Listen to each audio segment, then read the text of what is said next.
Hello, welcome to this week's Convex Conversation with me, Helen Fossbarrow. When Gyles Brandreth's name pops up in conversation, the first things that spring to my mind are his infectious personality, distinctive voice and joie de vivre. He's a much-loved broadcaster, performer, writer, former MP and government whip, and thoroughly clever man. Someone with a sharp wit and great sense of mischief, who you might fancy inviting round for a cup of tea. But many more interesting bits and pieces came to light when I started to research this week's guest. So without further ado, let's meet the man himself. Gyles, it's wonderful to have you with us today. Well, it's exciting to be with you. Thank you for asking me. Quite an introduction there. I'm impressed. You've done your homework. We've both worked for shows like The One Show and Countdown over the years, yet bizarrely our paths have never crossed. That's a surprise to me in many ways. Well, I have to say, I've loved both Countdown and The One Show, particularly because I joined both of them at the beginning. I love to be at the beginning of anything. In the 1980s, I was at the beginning of a station called TV-AM, which was the first commercial breakfast station in this country. A decade before that, I was on the very first day at LBC Radio, which was the first speech radio, commercial speech radio. And they had me on that because they weren't convinced that people would listen to commercials. They thought that once the commercial started, people would turn off. So I was engaged to set a teaser before every commercial break. And we started the radio show on a Monday. And I remember my first teaser was take the word Monday, M-O-N-D-A-Y, rearrange the letters in Monday to form another everyday English word. And then we had the commercial break, and they came back to me. And I was there to give the answer. But it was the very first day of this radio station, and we were all a bit nervous, and my mind went blank. I could not think of the anagram for Monday. Can you, Helen, at this very moment? It's an everyday English word. What is the anagram of Monday? What's the other word you can make out of the letters in M-O-N-D-A-Y? Do you know? Oh, gosh. You put me on the spot now. Well, there you are, and you've been on Countdown. I've gone blank. You should be good like at this you. sort of thing. The answer is dynamo. Of course, I knew that. The point of the story is that I've loved being at the beginning of things. I love being at the beginning of LBC.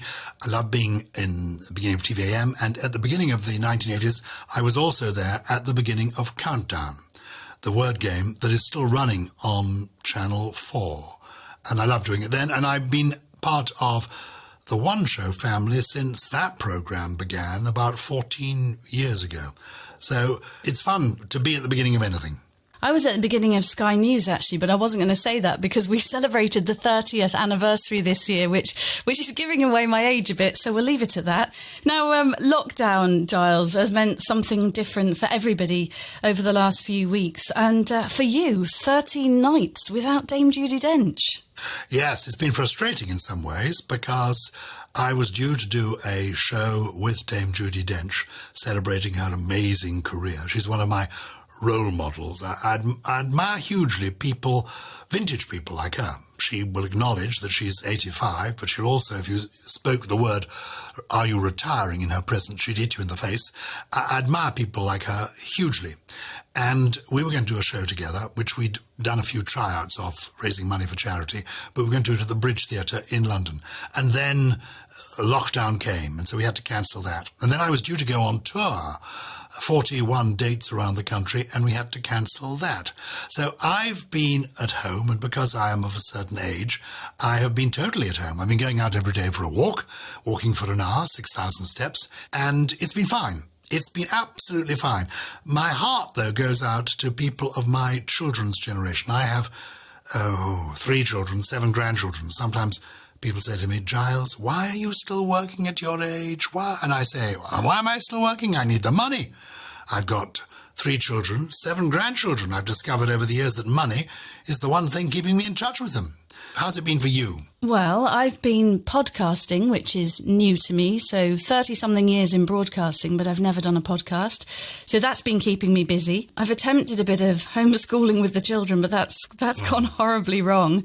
And I've been getting up at the crack of dawn and walking in some of London's really beautiful parks with my little boy. So I've been busy, actually. Yes. And we've been very lucky. We haven't been poorly. And my mum and dad, who are in the sort of more elderly category, have been self-isolating and have been well and happy. So, I just feel lucky that we've not been on the front line like so many people have in our supermarkets and hospitals, and that we haven't had the virus. So, what I've loved most, I've been going on my walks early in the morning, is listening to the bird song, looking at the beautiful blue sky, and not having any aeroplanes flying overhead. I know that's grim. If you're in the air industry, you don't want to hear that. But if you are walking on the ground, you love listening to the birds and the bees and the butterflies. So I love all that.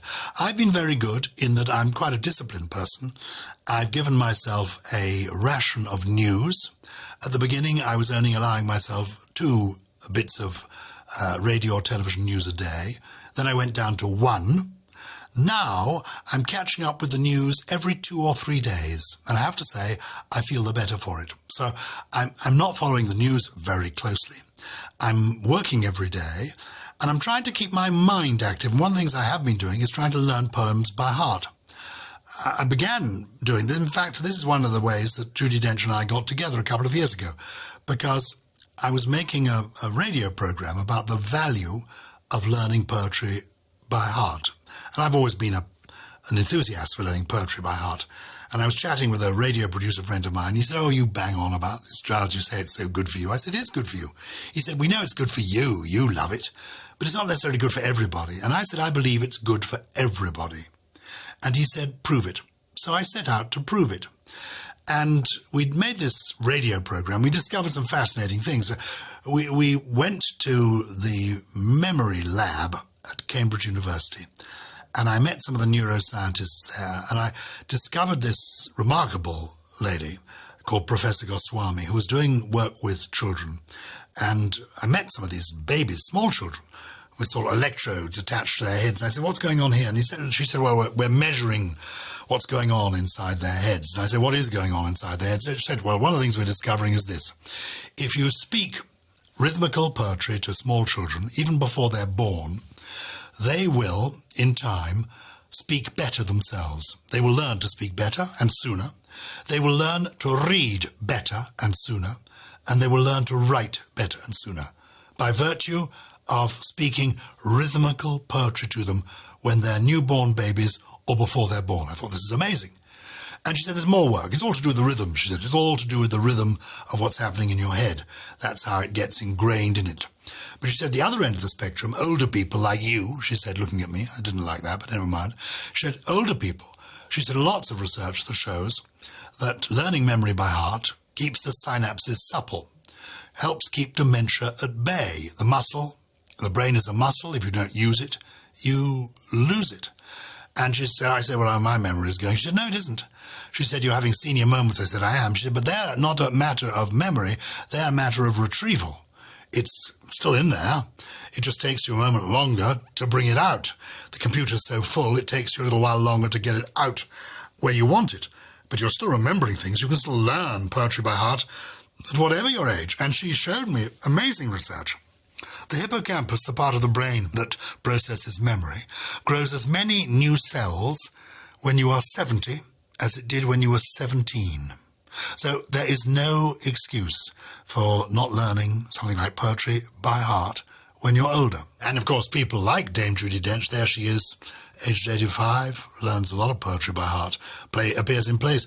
Dame Maggie Smith, another 85-year-old, was in a play in the West End last year, won awards for it. Long play, on her own, 100 minutes of it. Learned every word by heart. I'm making a television series with Sheila Hancock. She's 87. She was in a play last year. Word perfect. So the point is, it's good for you. It's fun to do. So on my morning walks, I've been trying to learn poems by heart. That's what I've been doing. and to help my brain. So I'm encouraging other people to do that. What poems do you have in your head, Helen? Oh, I suppose I like the rhyming ones. I like the ones, the sort of Edward Lear and things like that from childhood, Yes. the Rudyard Kipling and things like that. And I do like reading. My grandfather went over the top in the First World War, and when he died aged 100, he was the last surviving member of the Grimsby Chums. So I've read quite a lot of Wilfred Owen and First World War poetry, but I always think I can't learn it. But you've inspired me, because every day on Twitter, there you are in one of your fun jumpers that I do remember from TVAM days, reciting a poem. You've got one up your sleeve for us now, haven't you? Well, I have. The jumpers came about on Twitter. I'm doing them every day on Twitter and on Instagram for a reason. At the beginning of this, somebody put a tweet out on Twitter. I'm at Gyles B1, saying, "Desperate times call for desperate measures. Get out your jumpers, mate." So I went into the basement and I discovered a few boxes of my old jumpers. And I literally hadn't worn them since I gave up TV to go into politics in 1990. So there they were, 30 years old, but they looked pretty fresh and the moths hadn't got to them. So I began wearing a different jumper every day and reciting a different short poem. And I think, I've done 70 or more now. So I've got obviously 70 or more jumpers. And I tried to do short poems because we were told at the beginning of all this that we needed to wash our hands for 20 seconds at least. And I think we're still supposed to be washing our hands for 20 seconds at least. And people had to work out how long 20 seconds was. Well, it's longer than you think. And so Judi Dench and I began by doing the Owl and the Pussycat together. You mentioned Edward Lear. You know, the Owl and the Pussycat went to sea in a beautiful pea-green boat. They took some honey and plenty of money wrapped up in a £5 note. The owl looked up to the stars above and sang to a small guitar. "Oh, lovely pussy, oh, pussy, my love, what a beautiful pussy you are, you are. What a beautiful pussy you are." Well, that takes about 20 seconds, and most people can learn that because they learnt it when they were children, and it's quite easy to revive things. But Helen, I can teach you here and now, and indeed your listeners, I can teach them how to learn a poem by heart. And it's very easy if you don't try to learn the whole poem by heart in one go. What you've got to do is learn one line or two lines at a time, no more. Let me demonstrate. Repeat after me. I'm going to start with a short one, a little limerick. It goes like this. There once was a man from Peru. Say that after me. There once was a man from Peru. Whose limericks stopped at line 2. Whose limerick stopped at line 2. That's the end of the poem, and you seem to have learnt it.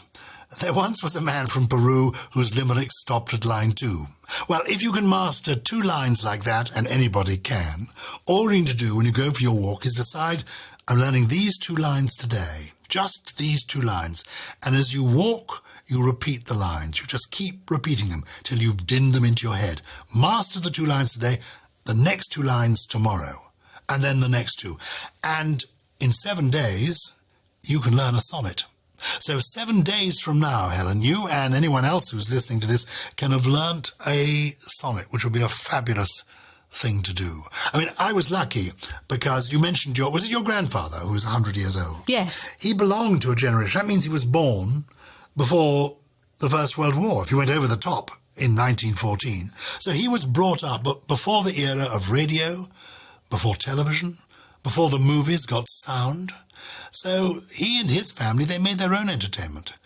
Around the piano, they sang songs. They learnt poems by heart, as my father did. My father loved the ruthless rhymes of Harry Graham. Do you know these ruthless rhymes of Harry Graham? No, I don't. Wicked poems by a man with rather a dark sense of humour. There's one that I was reciting only this morning to my wife at breakfast. It goes like this. Late last night, I slew my wife. Laid her on the parquet flooring. I was loath to take her life, but I had to stop her snoring.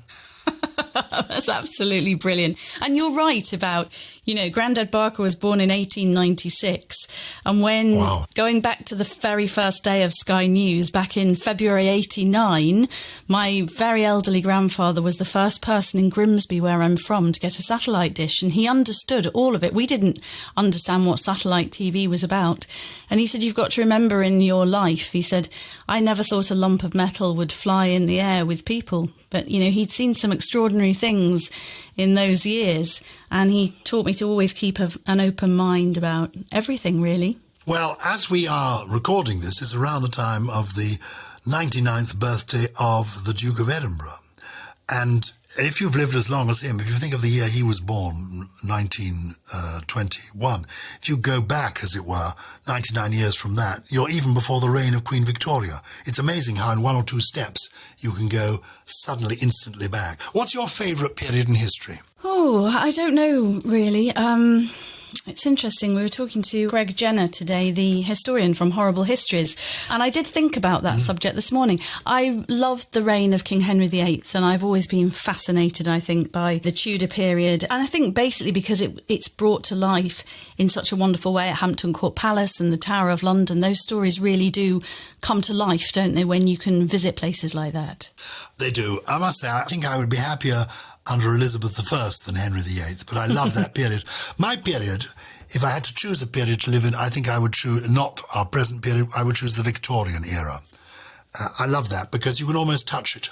You mentioned your grandfather was born. Your grandfather was a Victorian. Well, so was my grandfather. And I've written a series of murder mysteries featuring Oscar Wilde as my detective, because I'm fascinated by Oscar Wilde. And this year, 2020, is the 125th anniversary of the year in which Oscar Wilde was imprisoned for 2 years for gross indecency. But Oscar Wilde, and he's remembered, I think, for that, which is a shame, because we look at him through the prism of his downfall. But he was an amazing man. He was a poet, he was a wit, storyteller, he wrote fairy tales, he wrote poetry, he wrote plays. In The Importance of Being Earnest, he probably wrote the best play written in the English language in the whole of the 19th century. So I discovered, by chance one day, that Oscar Wilde, the great Oscar Wilde, had been a friend in real life of Arthur Conan Doyle, the man who created Sherlock Holmes. And they met at a dinner, which was held at the Langham Hotel. The Langham Hotel is the hotel in London, in Portland Place, just opposite the BBC. And they met there in about, I think, 1888. It was the year after the Jack the Ripper murders had caused a lot of sensation around the world.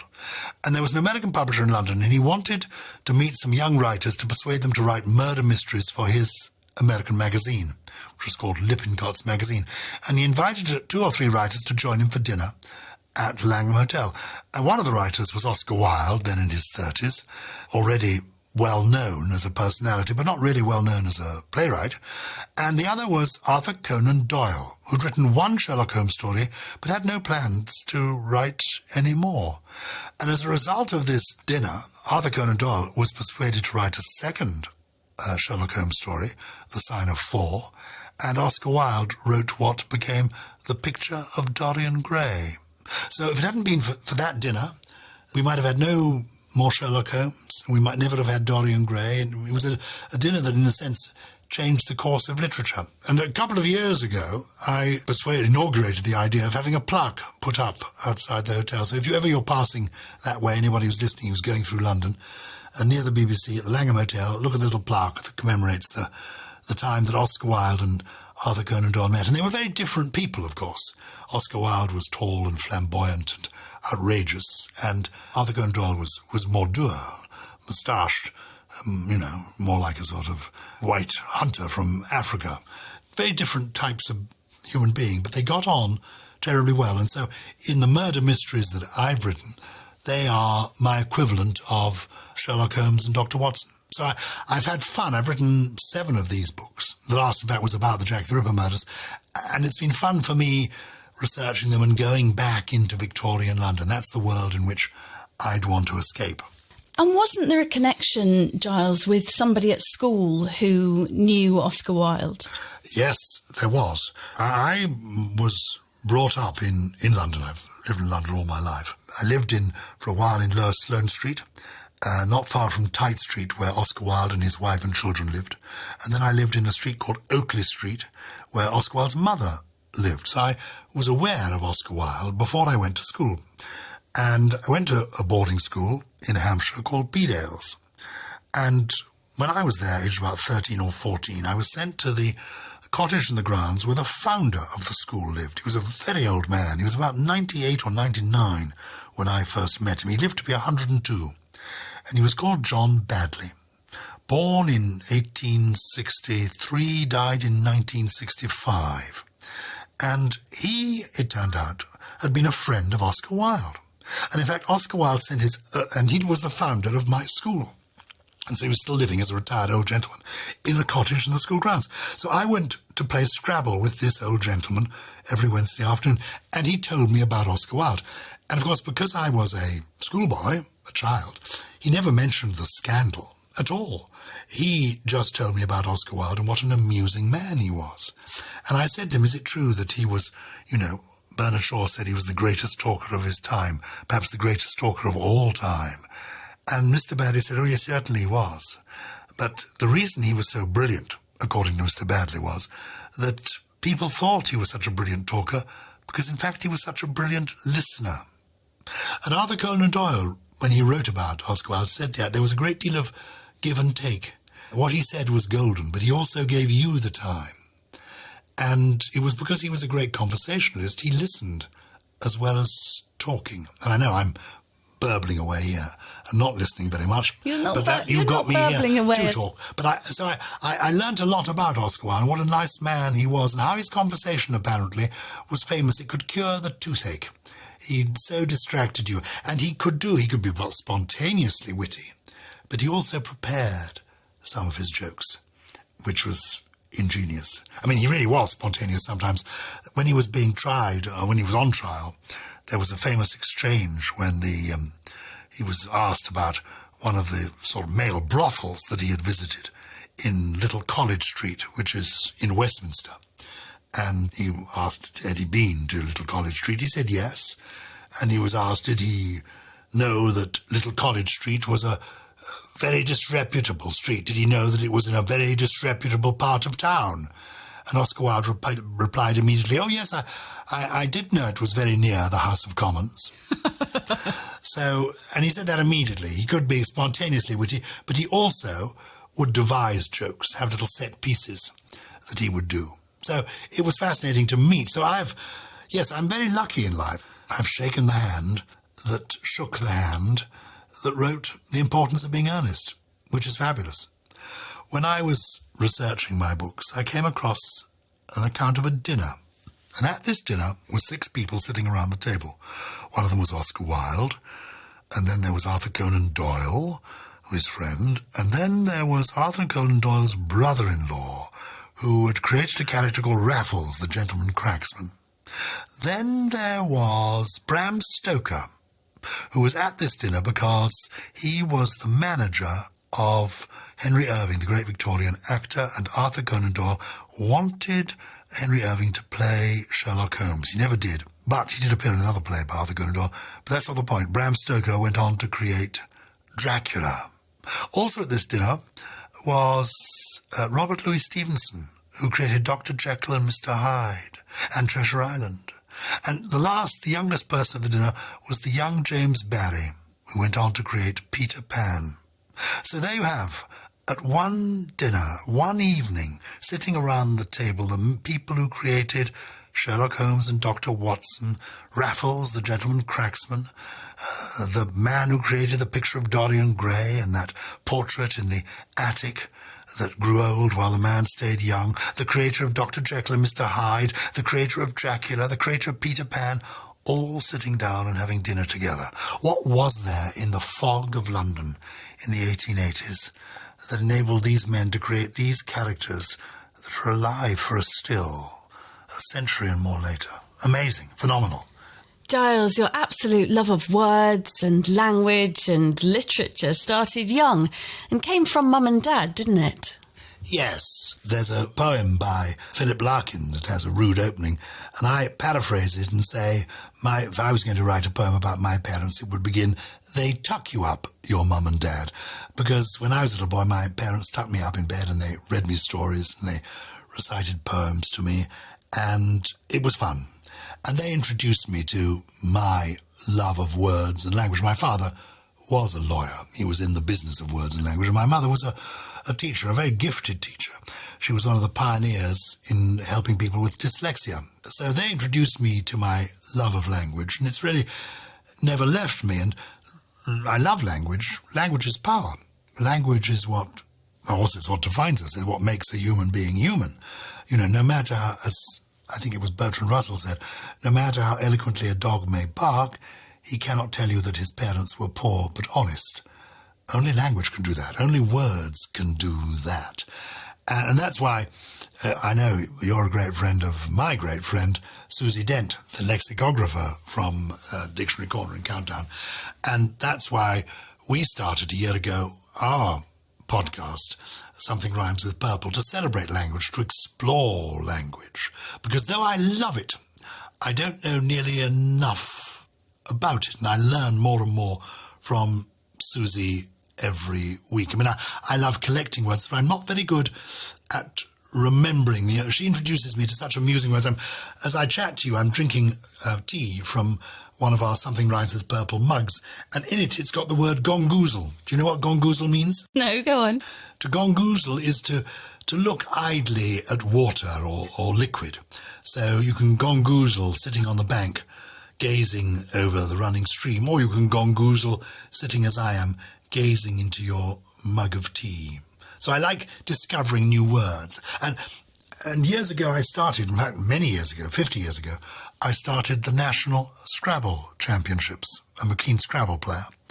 And it's been going for 50 years. And in fact it's gone global, gone worldwide. And I love playing word games because I love extending my vocabulary. My favourite Scrabble word is yex, Y-E-X. Now, do you know what it means? No, go on. What does it mean? I'll give you a choice. A yex, it's either the part of a horse's hoof, a yex is, or it's a witch's spell, an evil witch's spell, or it's a hiccup, a yex. Which do you think it is? I think it's part of a horse's hoof. Wrong. It's a hiccup. Its little belcher or a hiccup is a yex. In fact, it's a bit onomatopoeic, isn't it? It sounds a bit like a yex, but it's a very useful Scrabble word. I love words that end in X, always useful in Scrabble. Convex, of course. Convex. That's a reliable word in any context. Convex, one of the best Scrabble words. If we were playing Scrabble, Gyles, are you one of these amazing players who scores a lot of points with two-letter words that I may have never heard of? Well, I know a lot of two-letter words maybe you don't know, and I've written books about Scrabble, and I was once upon a time very good, but I'm no longer in the League of the Champions. I'm now the president of the Association of British Scrabble Players, and that's marvellous. I couldn't beat any of them. When I said I'd found lots of things out about you I didn't know, that was in there and Monopoly was in there. But I just want to, while you were talking about Susie and Something Rhymes with Purple, I know you've been spending a lot of time in Susie's kitchen in Oxfordshire, but we've got a little clip which I'd like to play in, if that's okay. Of course. I come from the Morse code generation. When I was a little boy in the 1950s, I learnt the Morse code. Now, I find that people haven't heard of the Morse code. Middle-aged people think that Morse was a detective on television played by John Thor. Nobody seems to have heard of Samuel Morse, who I think was the co-developer of the Morse code. That ... .. SOS. Did you honestly learn Morse code? Of course. When I was in the Cub Scouts, you could get a badge for learning the Morse code. And basically, it's different letters of the alphabet is given a different symbol with a dot or a dash. Anyway, he was a remarkable man, Samuel Morse. He was. And in order to give the simplest codes to the letters he used most often, he drew up a chart by counting the numbers of letters in sets of printer's type. So in some ways, he used the same system that we use for the modern typewriter and the QWERTY keyboard. But did you know that umpteen, the word umpteen, is a word that has its roots in Samuel Morse's code? Because he invented it in, the 1830s, I think. And Morse code itself became known as idiumpty, thanks to the kind of stuttering sounds of its dits and dars. And a dash became known as an umpty, which led to it being used for an unspecified or impossibly large number. So umpteen was just a riff off idiumpty. That's extraordinary. Nice, that, isn't it? Giles, Susie tells me that you always love to wing it. And actually, after the explanation there of Morse code, you went on to challenge Susie to see how far you both could get in the NATO alphabet. We didn't get very far. A alpha, B beta, C Charlie, D delta, E, exactly, escalop. I do that, though, to go to sleep every night. At the moment, I usually, depends how keen I am to get to sleep. If I'm quite keen to get to sleep, I do something that I know I'll be all right at. For example, I do characters from Shakespeare. Let's do this together. You see, it's easy for me because I know characters from Shakespeare. Anthony, you give me one. Oh, Cleopatra. B. I see. That's all gone horribly No, wrong, it's got to be B. We're doing alphabetically. Gosh, Anthony, so embarrassing. Twelfth Night. I'll give you a character from Twelfth Night who had the ass's ears. Much Ado About Nothing. Gosh, I'm the not two very leading good on characters. Shakespeare. All right. I would have been better with the NATO alphabet. No, you give me the NATO alphabet then. If you're more comfortable with that, do the NATO alphabet. Do you know it? A for Alpha, B for Beta, C for Charlie, D for Delta, E for Echo, F for Foxtrot, G for Golf, H for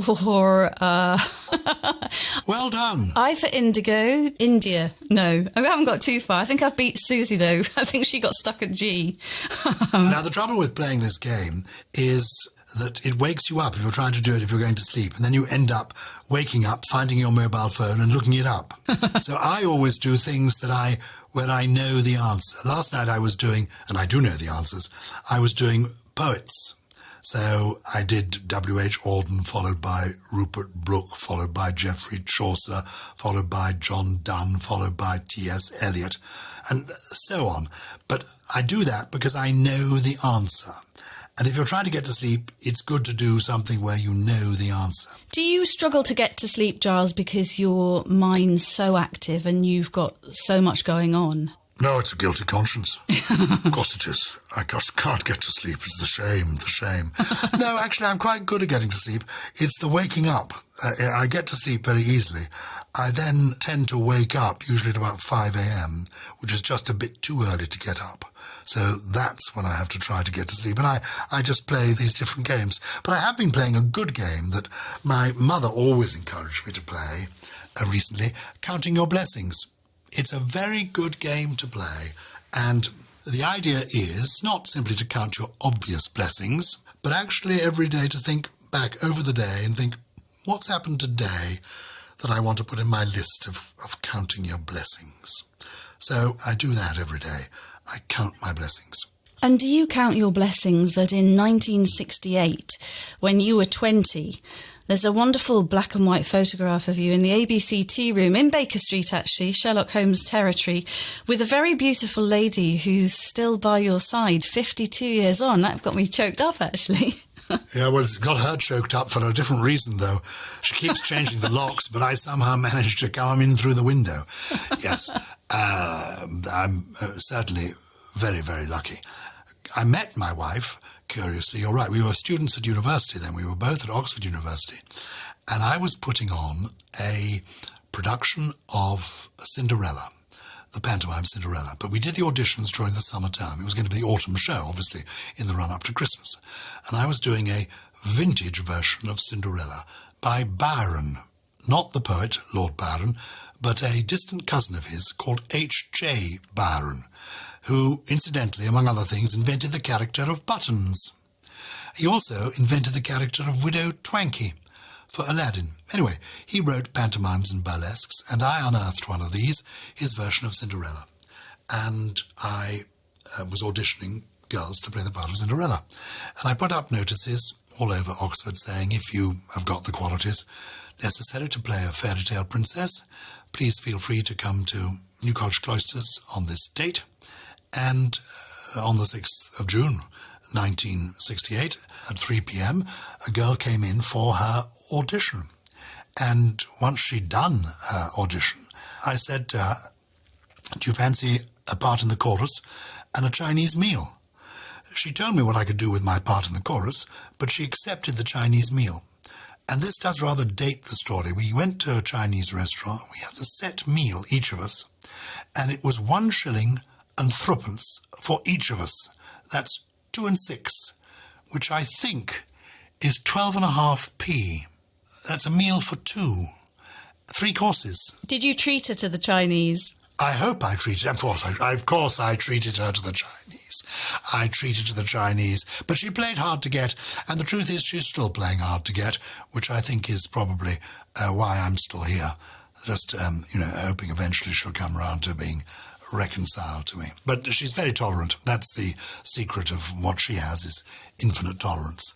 You've written over the years, Gyles, you've written a lot about the royal family, biographies on Prince Philip, you've written about the Queen, Prince Charles and Camilla. You seem to have a really good rapport with the royal family. Do you spend much time with them, or did you when you were researching those books? I have to say, one of the things, I remember when I was an MP bumping into James Callaghan, who had been Prime Minister, and it was at a Buckingham Palace garden party, to drop a location.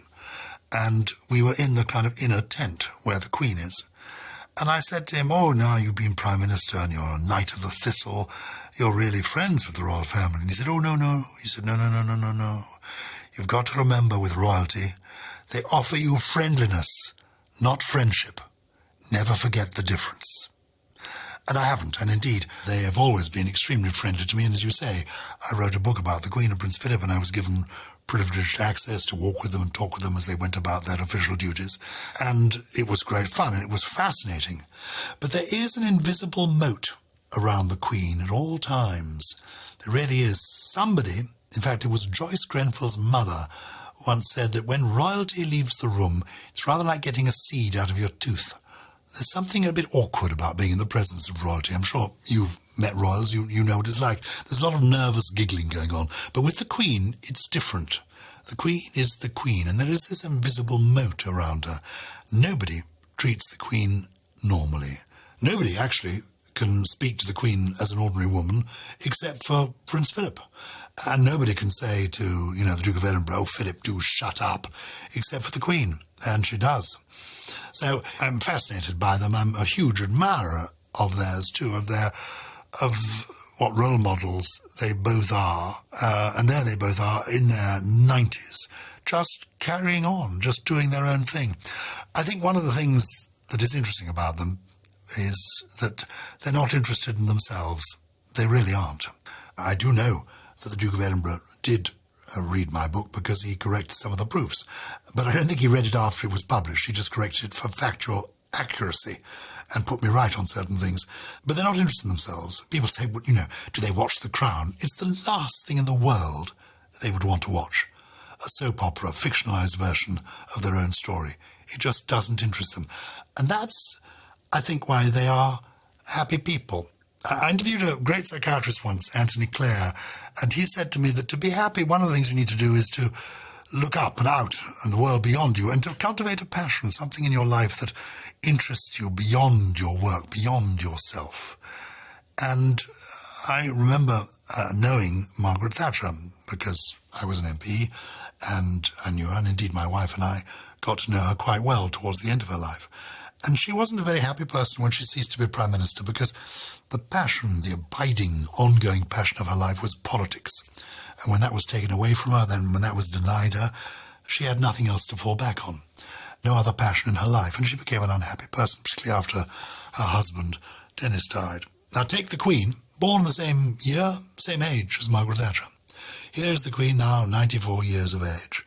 And, as we know, driven by duty and sustained by faith, but she's a happy person. Why? Because she has a passion in her life, and her passion is her horses. We saw her the other day riding a pony in the grounds of Windsor Castle, age 94. Her passion is her horses. Indeed, as the Duke of Edinburgh once said to me, if it doesn't fart or eat hay, she isn't interested. So you need to cultivate a passion. I was going to ask you how you found your time as an MP. You're MP for Chester, and I don't know why, but I love saying you're a government whip, and I don't know why I like saying that, but I do, because it just conjures up an image of you whipping everyone into shape, basically. Well, it is. It's a hunting term. You know, you're whipping the hounds into line, and that is the idea of the whips. There are sort of 13 or 14 whips. The opposition have them as well as the government of the day, and each whip looks after a group of MPs in his or her part of the country and needs to understand them, what their hopes and ambitions are, what their views are, because the object of the whip's office is to help the government secure the business of the day, and the MPs have all been elected on a party line to support their side, and you need to ensure that they do. The whips also are attached to different government departments. I was very lucky.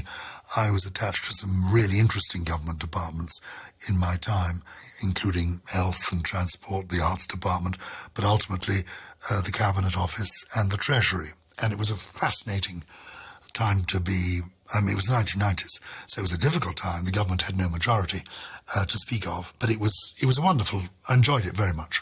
Would you ever throw your hat in the ring again, Gyles? I wouldn't do it again myself, because it's a tough life, and I'm happy doing other things, but I'm very glad to have done it.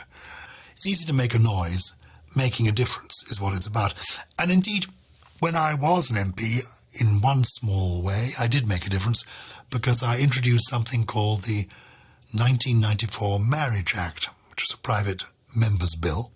Before I introduced it, if you wanted a civil wedding, it had to take place in a register office, and they were often rather dull municipal buildings. But as a result of my legislation, you could get married in a stately home, a castle, a historic house, a grand hotel, anywhere. So that was my piece of legislation. So I changed the nature of civil marriages in this country.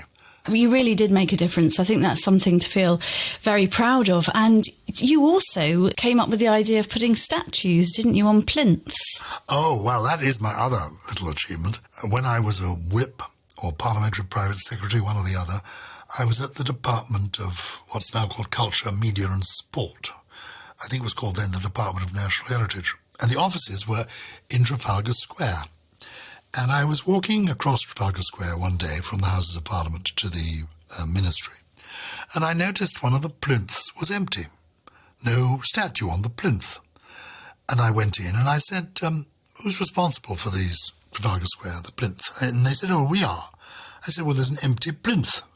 And they said, yes, well, it's waiting for somebody suitable. I said, well, let's put somebody suitable on it. And they said, well, it has to be a military figure. I said, well, I don't know. What about Margaret Thatcher in her tank on the Falkland Islands? They said, oh, no, we can't have that.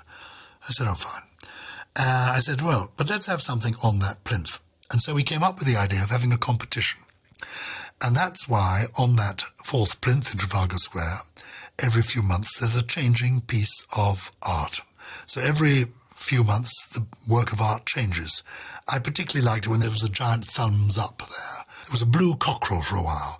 Wonderful bits of art, and I think it's fun. It's a fun thing to do. So, yes, that statuary on that plinth in Trafalgar Square, I am responsible for that. Are there any real standout memories that you have, Gyles, or perhaps that you tell on your tour of Mrs. Thatcher? I was a great fan of Mrs. Thatcher's. The only thing I'd say about Mrs. Thatcher, the one thing that she didn't have really was much of a sense of humour. That must have made bringing up Mark quite challenging. She was remarkable, but she had no sense of humour. When she gave a speech once, she was given a little joke it was about the Liberal Democrats, and they had a new symbol. There was a bird, a flying bird, a yellow bird. And the speechwriters had written this speech saying it's a dead parrot, like the dead parrot sketch. And Mrs. Thatcher read this and didn't understand it. And they said, no, trust us, Mrs. Thatcher, this is going to work. It's from Monty Python. Everyone in the audience will understand. It's a joke from Monty Python. Just, go with it. So reluctantly she said she would. But as she was walking up to the podium, still brooding about this dead parrot joke, she said, this man, Monty Python, is he really one of us? She had no idea who it was. And of course, every year, Gyles, when we both reach a certain age and we lose much-loved friends and people in the business, one of my childhood sort of heroes, if you like, from Sale of the Century was lovely Nicholas Parsons. Yes. Did Just a Minute for decades. Were you close with Nicholas? Well, I knew Nicholas very well. We met when I was a student at Oxford at a party hosted by Fanny Craddock, of all people. She was a television chef. I say to younger people who don't know what Fanny Craddock was like, she was a curious cross between Mary Berry and Jeremy Clarkson. And Fanny, she was a formidable figure, and she hosted a party, and I was invited to it because I was president of the union at Oxford, and I'd invited her to speak, and she then invited me to her Christmas party, and Nicholas Parsons was there. That's when I first met him, and we became good friends, and he invited me to his home with my girlfriend, now my wife, and I met his then wife and his family, and we stayed in touch over the years. And eventually, of course, I came to take part in Just a Minute in the 1980s, when people like Kenneth Williams and Peter Jones and Derek Nimmo were doing it, and stayed on Just a Minute, not when I was an MP, but off and on, until, just before Christmas, when he recorded the last of them last year. And then, of course, this year, he died, age 96, a good age. Of course, he'd like to have gone on. Who wouldn't? Sometimes people say, who wants to be 97? And I tell you, people who are 96. But what was remarkable about Nicholas is he was firing on all cylinders almost to the end.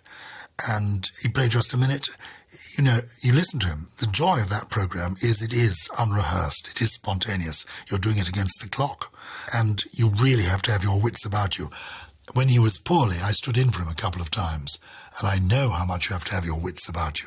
He was remarkable. In fact, we're hoping that there will be a special memorial to him later in the year. There was going to be one in the summer, but had to be postponed. I was talking to his widow, Annie, the other day, who's bearing up, but as she says, missing the old boy very much. Oh, that probably, we were talking about keeping your mental health well and keeping your mind active earlier, and, that probably really helped get him to such a ripe old age, because you really do have to be on the ball. And he did learn poetry all his life. Did he? Even in old age, he had the completed show about Edward Lear. Never mind King Lear being written during the plague in 1606. King Lear, in the view of Nicholas Parsons, was Edward Lear. He was monarch of nonsense verse. And Nicholas did a wonderful show about the life of Edward Lear. And in fact, only last year, Nicholas and I at the Blenheim Festival did a show together, and he performed The Owl and the Pussycat. It was so delightful, the way that he did it. And he kept his mind active, not only by doing programmes like Just a Minute and by carrying on performing, but also by learning poetry by heart. Is it time for me to recite my other poem to you? The one I'm about to try to learn by heart. I haven't yet learnt it quite by heart. I was going to ask you to do it, but what I wanted to do was just impress you before you go, because there was a young man from Peru whose limerick ended at line 2. Not bad. Is it nearly there? There was a young man from Peru whose limerick stopped at line 2. Oh, close. But you got the gist of it, and you only did it the once. The idea is, as you go on your walk, you repeat those 2 lines again and again and again, and then when you've mastered those, you move on to the next 2. But Helen, late of Troy, now of this wonderful podcast, you have mastered the art of learning poetry by heart. So well done you. Well, I shall call you in a week's time and I will have a sonnet. Oh, good. You've been a fantastic guest. I knew we'd have lots of fun. I knew we'd cover lots of different topics and hear lots of stories. And I know there are so many out there. But I would love you to leave me with another poem, if that's all right. And I'll let you get tomorrow's jumper ready for Twitter. This is a poem. I did a collection of poems. I produced a book called Dancing by the Light of the Moon, a phrase borrowed from, of course, Edward Lear. And in it, I've put a whole host of poems that are ones to learn by heart. And, of course, they're the rhythmical ones. They're modern poems, they're instant poems, as well as old favourites. So you'll find lots of sonnets in it, modern sonnets and old sonnets, from Shakespeare to Shelley to contemporary poets. That, Ellen, is what you need. Get yourself hold of a copy of Dancing by the Light of the Moon and learn one of the sonnets for me. The poem I'm going to recite for you is a poem I looked up the other day, because one of the hats I am proud to wear is that I'm the Chancellor of the University of Chester. And I was the MP for Chester, and I'm the Chancellor of the University. And we've got a wonderful medical and nursing school, and many of our nurses, graduates, and the ones who were sufficiently trained volunteered to, come to the front line during the coronavirus, right at the beginning. And I wanted to learn a poem for them. And this is the poem I chose. It's by Emily Dickinson, who was a very famous Victorian, 19th century American poet. She wrote lovely, simple poems. And this is a poem I really dedicate to all the people on the front line, the carers, the doctors, the nurses, the carers in care homes, the people who are helping out.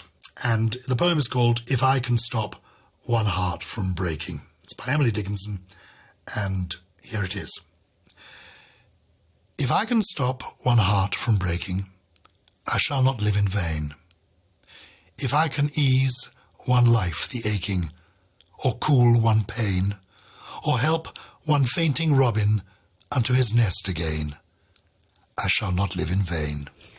Well, that was the lovely Gyles Brandreth reciting If I Can Stop One Heart From Breaking by Emily Dickinson.